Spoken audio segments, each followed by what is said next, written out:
kayo. Wait lang, wait lang. Wait lang.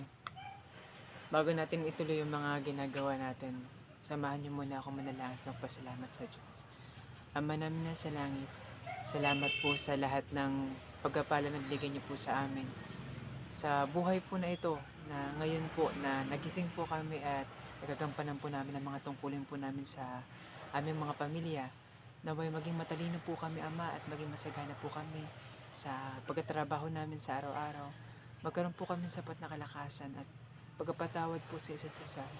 Dalangin po namin, Ama, na palakasin niyo po ang aming isipan po sa lahat po ng mga pagsubok na iniharap niyo po sa amin. Huwag po nawa po kaming panghinaan ng loob. Tumingala po nawa po kami sa inyo sa itaas, na kayo pong lumikha po, sa amin po ang mas nakakaalam po. Na Diyos amang walang hanggan, ang nakakaalam po sa lahat po ng meron po kami at kakayanang meron po kami. At sa araw na binigay niyo po sa amin ay talagang kaya po namin, sapagkat alam po namin na kayo po ay nandyan po para sa amin. Dalangin po namin na patnubad kami ng banal na Espiritu na sumaamin po at magbalakas po sa amin.